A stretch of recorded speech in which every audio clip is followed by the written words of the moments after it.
Bali'de maceramız devam ediyor. Otelimizi değiştirdik. How much we pay for this hotel? 3 nights? 775,000. No, I'm asking dollar. I don't know. 700. 15. 10. $45. 45 dolar ödemişiz 3 gece için. Unbelievable. With all taxes. Because I also charge 3% to pay by card on the place. Püh. Because it's not Agoda. And Agoda service fee and everything. Whatever. These all discounts. Burası online kabul etmiyormuş. Agoda'dan rezervasyon yaptık ama ödememişiz. 45 dolar ödedik. Buraya eşyalarımızı astık gördüğünüz üzere. Burası banyo. Bence güzel. At least it's clean bathroom. En azından temiz banyoları var. Karşıda bir ayna var. Burada bir ayna var. Ne yapacaksak bu kadar aynayı. Yani kendimi 6 ayda bu kadar fazla görmemişimdir diye düşünüyorum. Our bathroom was also clean. I mean, Whatever. Merve ile Özgür gelecek doğum günüm için. Dinlemiyorum kocamı. Doğum günüm için. Buranın hem hosteli var, yurt odasında kalabiliyorsunuz. Hem de özel oda var. Doğum günümde tabii ki hostelde kalmak istemediğim için böyle bir yer tuttuk. Burası direkt manzarası balkonun. Tatlı bir havuzu var, balkonu var, kafesi var. Ama 45 dolara değer mi? Bence değmez. Yani 28 dolar verdiğimizde okeydi. Zaten çok yaptığımız bir şey de yok yani açıkçası. O kadar abartmaya gerek yok. Böyle. Burası da yine Kuta bölgesinde ama biz Güney Kuta'da kalıyorduk. Burası Kuta merkez. Ne farkı varsa. Şey hakkında konuşmak istiyorum. İnsanların hayran kaldığı şu çatı yapısı. Balilerin genel kullandığı geleneksel ev çatı yapısı. Sadece Bali'de değil, bütün Endonezya'da kullanılan bir yapı. Bir de şu şekilde şu rüzgarlıklardan koyuyorlar çatı yapısının üstüne. O da evin yani biraz daha şov amaçlı olduğunu düşünüyorum. Ama önceden olsaydı işte evin kas sistemindeki yerini gösteriyordu şekillerine göre. İşte sallıyorum, bu biraz daha okey bir kastaysa işte bu mesela zengin bir ev gibi düşünebilirsiniz. Zaten görüldüğü üzere mesela bu derme çatma aşağı doğru inen bir yapısı var. Bu ise yukarı doğru gidiyor. Bir de şunu söylemek istiyorum. Dün bir arkadaşımın yayınında, bilmem bu videoyu izleyenler hatırlar mı ya da izlerler mi, çok umurumda da değil artık. Bir arkadaşımın yayınında arkadaşım şey dedi, videoları güzel edit diyorsun dedi. Onun daha fazla takipçisi var, izleyicisi var. Senin videolar neden izlenmiyor dedi. Ben dedim kadın YouTuber kimse sevmiyor. Ondan sonra o da dedi ki yok alakası yok falan filan. Sonra biri çıktı dedi ki kadınların muhabbeti sarmıyor. Ne yapabilirim arkadaşlar? Benim muhabbetim bu kadar ve ben yeni çekim yapmaya başladım. Zaten gördüğünüz üzere videolardan da kamera önünde konuşmaya da yeni alıştım ve benim muhabbetim bu kadar. Buna çok bozuldum, sinirlendim. Gece sabaha kadar sinirimden bununla uyuyamadım. Çünkü burada bir emek veriyorsun, bir şey yapıyorsun ve insanlar gelip sana bunu söylüyor. Sosyal medya yapacaksanız yani işte Instagram, YouTube bilmem ne falan filan fark etmez mecranın adı. Gerçekten çelik gibi sinirleriniz olması lazım. Bu benim ilk linçlenişim değil. Son olmayacağın %1 milyon eminim ki şu an zaten hani 100 kişi falan izliyor kanalda. Total ortalama gerçekten düzenli 100 kişi izliyor. Teşekkür ederim onlara. Öpücük gönderiyorum. O yüzler bine çıktığında ve binler daha da arttığında katsayısal olarak daha büyük linçler gelecek. Ben bunu da biliyorum. Ama biliyor musunuz? Hani baş etmenin yolunu öğreneceğim. Çünkü dün sadece şuna sinirlendim. Muhabbet sarmıyor denmesine bana her şey diyebilirsiniz. Özge komik değil diyemezsiniz. Gerizekalı o aptal 2 tane çift vardı ya, hatırlıyor musunuz? Bizi surathane ortasında terk etmişti. O kız da aynısını söylemişti. O kızla o yüzden konuşmuyorum artık. Ben muhabbeti çok saran bir insanım.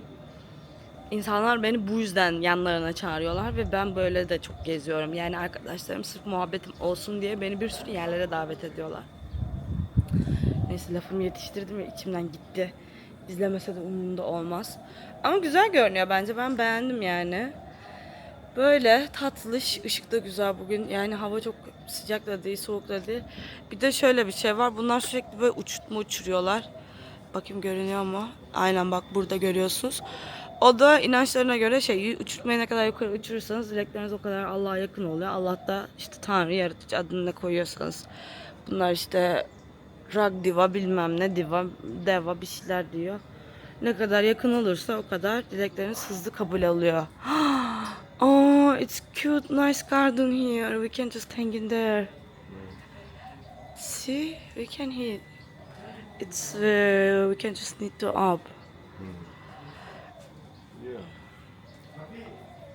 Neyse. She told you about breakfast? Yes. Ha, kahvaltı da var. It's still 11. Daniel kahvaltıdan nefret ediyor, kahvaltılı dahil paket almaktan. Çünkü 10'da bitiyor kahvaltı hep ve biz sabah 9'da falan uyanıp kahvaltı yapacağız diye uğraşıyoruz.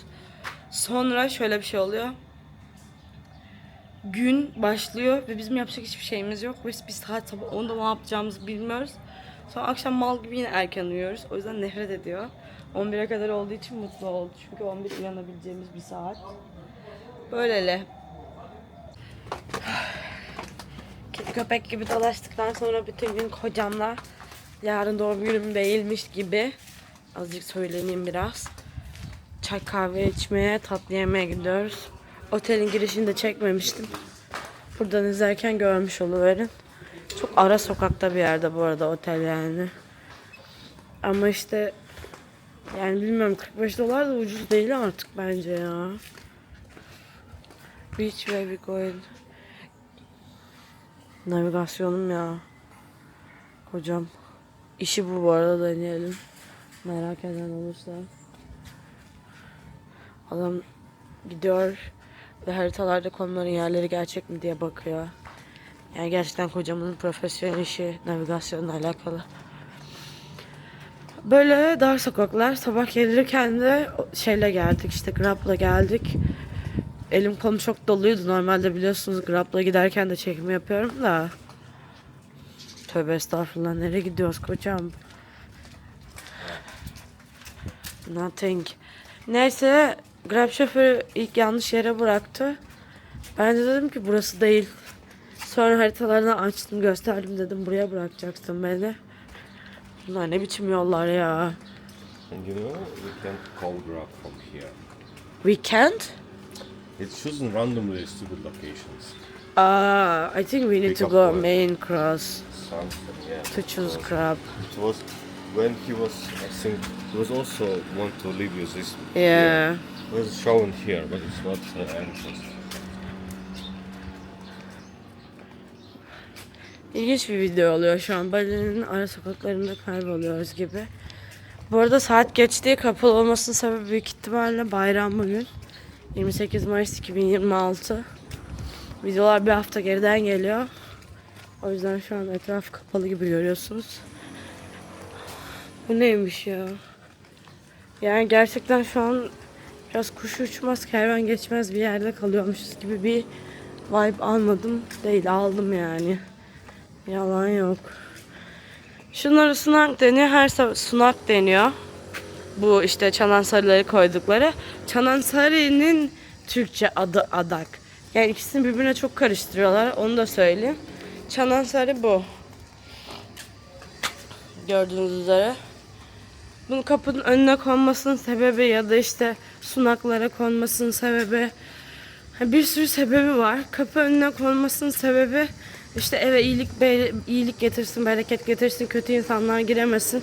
Mesela hep şeylere konur, köşelere konur. Bak mesela bu bir sunak, üstüne çanansarı konulsa adak oluyor. Köşelere konmasının sebebi köşelerde kötü ruhların saklandığına inanılıyor. Dur biraz kendime çevireyim, ne kadar boş sokak gördük. Köşelerde kötü ruhların olduğuna inanılıyor. Onların beklediğini. O yüzden hep köşelere yerleştiriliyor sunaklar. Kapı girişi işte iyilik getirsin, bolluk bereket getirsin, kötü ruhları temizlesin. Sabah ritüeliyle beraber konuluyor. Genelde bu sabah ritüeli işte böyle 6 falan. 6'da uyanmazlarsa 7-8. Java'da 6'da uyanıyorlar. Yalan yok. Ama Java Müslüman zaten. Namaz falan kılıyorlar. Bali'de 8 falandır diye düşünüyorum. Kocam hold my hand ya. Kimi köpeği bu? Ben köpekten korkuyorum arkadaşlar. Bu da böyle bir bilgi. Ana caddeye çıktık. Böyle Balinez değil bu inancın adı. Animizm. Bütün salak saçma kaynaklarda yok Hinduizm bilmem ne yazıyor. Hinduizmin hiçbir alakası yok buradaki inançla. Sadece etkilenmiş. İkisi farklı şeyler. Google'dan okuduğunuz şeylere güvenmeyin. We have here Ah, Circle K corner. okay. It was not showing on map, no? Yeah, no. Now we know where it is. Okay. It's like 3 minutes more. Cool. Google'da her okuduğunuz şeye de inanmayın. Benim bunu bilmemin sebebi ise buraya gerçekten gelmiş zamanında uzun araştırmalar yapmış. Özellikle Endonezya konusunda inanılmaz bilgili bir antropolog var. Zaten antropoloji ana bilim dalının kurucusu olur kendisi. O söylüyor zaten. Endonezya'da keşfedilmemiş çok fazla kabile var. Ve bu kabilelerin kültürlerinin hepsinin tamamını bilmiyoruz. Endonezya çok büyük adalar ülkesidir diye. İsmi Joe Fraser. Altın Dal en ünlü ciltlerinden bir tanesi. Ve 3 cilt olması lazım, yalan olmasın. Ama baskısına göre değişiyor. Bazı baskılarda 2 cilt çıkıyorlar. Biraz kendime çevireyim ya. 2 cilt çıkıyorlar. Altın Dal'da anlatıyor aslında bu bütün inançların nereden geldiğini ve inançların kendi kökenini. Ve bunun gibi birçok bu şekilde antropoloji okumaları, teoloji deniyor daha doğrusu. Antropoloji biraz daha insanlık tarihi ve insanın gelişimiyle alakalı ama teoloji direkt dinler tarihi. Tabii Fraser yaparken onun zamanında teoloji diye bir şey yok. O yüzden onunki antropoloji ana bilim dalının altında listeleniyor. Yani altında dedim beraber listeleniyor. Kurucusu dedim adama sonuçta antropolojinin. Ya biraz karışık ama anladınız. Şöyle söyleyeyim. Antropoloji ana bilim dalı kürsüsü ilk kurulduğu zaman insanlar bunun insanlık tarihiyle alakalı olduğunu da anlamıyordu. O yüzden Jennifer Fraser Altın Dalı yazdığı zaman ne anlattım ya Altın Dalı yazdığı zaman antropoloji kürsüsünü kurdu.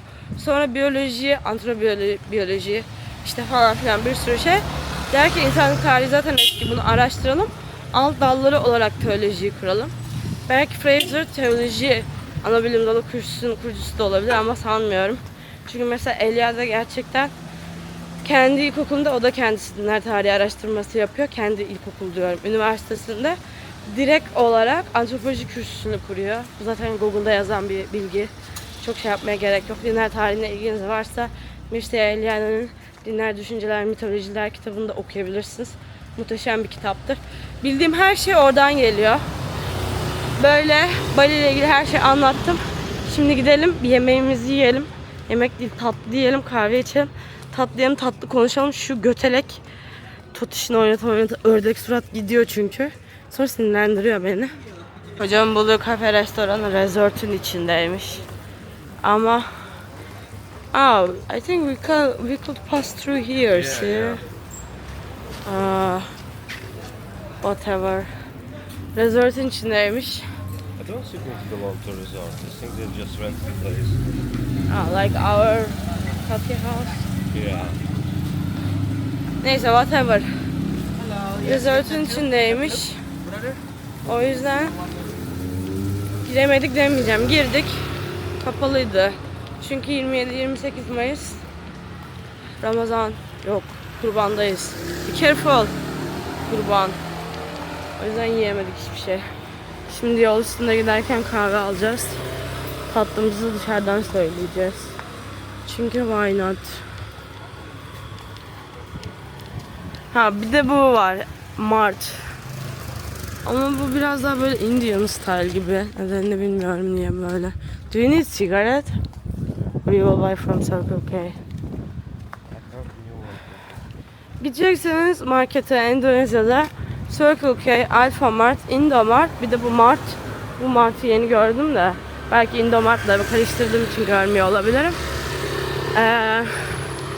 Kart geçen 4 market 7-Eleven olmadığı için ama her Alpha Mart'ta kart geçmiyor. Sebebini bilmiyorum. Hocam bir dur ya. Why are you hurrying? Huh? Can you walk a little bit less? No, like small. I feel like...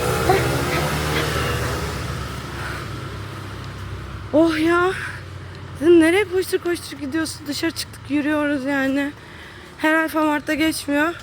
Sebebi gelişmişlikle mi alakalı bilmiyorum. Bu arada olduğumuz bölgeyi hiç beğenmedim. Bok gibi amına koyayım. Bu ne? Yani neredeyse hiçbir şey yok ve burası ana caddesi. Şu surf zonda muhtemelen tahta vardır diye düşünüyorum. Bu arada Bali'de şöyle bir şey var. Gerçekten her yerde inşaat varmış. Bu olay insanları sinirlendiriyormuş. Ben denk gelmediğim için mışlı zamanla konuşuyorum. Şöyle bir şey gördüm. Otelleri falan kiralarken ya da böyle bir Airbnb kiralarken şey falan yazıyor. Mesela etrafında inşaat yoktur falan yazıyor. Bu olaya acayip şaşırdım bu arada. Yani hani bunu beklemiyordum mesela. Böyle işte. Bizim gezdiğimiz yerler daha güzeldi. Siz de gördünüz yani. Bunlar biraz tırt kaldı. Circle K'de indirim var. Kahvenizi alırken bakabilirsiniz. 2 gündür indirimden aldığımız için 2 kahve 20.000 rupi. Şöyle hesaplayın. 1 dolar 17.000 rupi. Yani böyle 1,5 dolar bile etmiyor. 1 dolar bilmem kaç kuruş sent. Böyle kahvemizi aldık, yürüyoruz. Neden yürüdüğümüzü bilmiyorum. Sanki burası biraz daha böyle lokaller varmış gibi, daha böyle dayılara bak gibi geldi. Şöyle dışarıda insanlar yok çünkü hep böyle büyük büyük oteller var burada, resortlar falan var. O yüzden insanlar etrafta takılmıyor. Daha çok iç alanda takılıyor. Bir de hava sıcak bence. Ayrıca burada biraz daha Seminyak yakınız. Herkes Seminyak bölgesine takılıyormuş. Central Kuta'ya uzakmışız, Kuta merkeze. Nerede olduğumuzu bilmiyorum. Yani Kuta'nın bir yerindeyiz. Belki biz Güney Kuta'dayızdır. Hani sabah tersini söylemişimdir. Öyle bir şey de olabilir. Bilmiyorum artık yani. Whatever. Bu şekilde otele geri döndük arkadaşlar. Burası da otelin ortak alanı. Endonezya ile ilgili en sevdiğim şey, kapalı alan olsa bile gördüğünüz üzere gerçekten hemen hemen her yerde sigara içebiliyorsunuz. Beach Walk AVM hariç. Neden bilmiyorum. Orayı fazla Avrupa'ya yapmışlar. Bali'de günlerimiz böyle geçiyor. Yani ben yaklaşık 3 haftadır falan buradayım. İşte sabah kalkıyoruz, kahvemizi içiyoruz. Bir surf dersi videosu vardı. Sahile gidiyoruz, surf yapıyoruz. Ya da işte yüzüyoruz. Dalgalı denizde yüzmeyi de sevdim bu arada. Deniz değil, okyanus. Okyanusta yüzmeyi de sevdim. Böyle.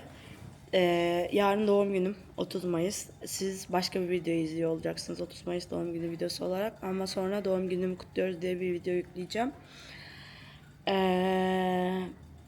Bu arada Kurban Bayramı falan değilmiş yani. Şu an fark ettiğimde 9 Mayıs'tayız. Neyse. Saat farkı ve nevrimin dönüklüğünden biraz karıştırdım. Böyle uzanıyoruz, tatil yapıyoruz, günlerimizi geçiriyoruz ve çoğu gezginde böyle geçiriyoruz. Tabii video yaptıktan sonra bunu da dürüstçe söyleyeyim size. Beni izlediğiniz için teşekkür ederim.